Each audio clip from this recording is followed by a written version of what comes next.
कर्ण एक तीर आसमान में छोड़ते हैं जिससे इंद्रदेव प्रकट होते हैं। इंद्रदेव कर्ण से गुस्सा होते हैं क्योंकि कर्ण ने वह तीर इंद्रदेव को चुनौती देने के लिए छोड़ा था। दरअसल कुछ समय पहले इंद्रदेव को अपनी शक्तियों का अहंकार हो जाता है, इसलिए वह वर्षा नहीं करवाते, जिससे गांव के लोग सहायता के लिए परशुराम भगवान के पास जाते हैं। तो परशुराम भगवान कर्ण को इंद्र का अहंकार तोड़ने के लिए भेजते हैं। इंद्रदेव कर्ण को कहते हैं, लड़ने के लिए तुम्हारी उम्र बहुत ही कम है। कर्ण कहते हैं, वीरों की उम्र नहीं देखी जाती।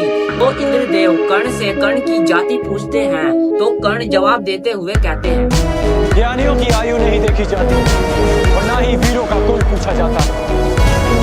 वीरों का बाहुबल ही उनकी जाति होती है और शस्त्र ज्ञान उनका कुल। ये बात सुन इंद्रदेव को बहुत ही ज्यादा गुस्सा आ जाता है और वह अपनी शक्ति से सारी तरफ काले बादलों को फैला देते हैं। फिर कर्ण एक बार करते हैं और सारे बादलों का सफाया कर देते हैं। इसके बाद इंद्रदेव अपने आप को तीनों ओर प्रकट कर लेते हैं। कर्ण इंद्र पर इंद्र अस्त्र का ही प्रयोग करते हैं, जिससे तीनों ओर प्रकट हुए इंद्र नष्ट हो जाते हैं। इंद्रदेव कहते हैं, मूर्ख, तुम्हें क्या पता नहीं है, देवता अमर होते हैं, वह कभी नहीं मरते, वह समय के अंत तक जीवित रहते हैं। तो कर्ण कहते हैं, सुना तो मैंने भी है कि देव अमर होते हैं,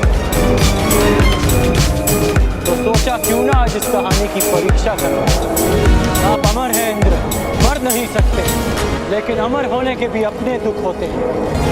अनंत काल तक पीड़ा भोगना उनमें से एक। ये बात इंद्रदेव को बहुत ही ज्यादा गुस्सा आ जाता है। वह अपने वज्र का प्रहार ही करने वाले होते हैं। तभी कर्ण संभोग अस्त्र का प्रयोग करता है, यानी शिव जी का अस्त्र। इंद्रदेव वह अस्त्र देख डर जाते हैं और कहते हैं, मैं अपने वज्र से ये अस्त्र नहीं रोक सकता, वरना शिव जी भगवान मुझसे रुष्ट हो जाएंगे। वह कर्ण को रोकते हुए कहते हैं, मैं अपनी पराजय स्वीकार करता हूँ। तो इंद्रदेव कर्ण से पूछते हैं, तुमने किससे शिक्षा ली है? तो कर्ण के पीछे से परशुराम भगवान निकलते हैं और कहते हैं, इसे मैंने ही शिक्षा दी है। फिर इंद्रदेव परशुराम भगवान को प्रणाम करते हैं और कहते हैं, मैं अभी तेगों को वर्षा देने का आदेश करता हूँ।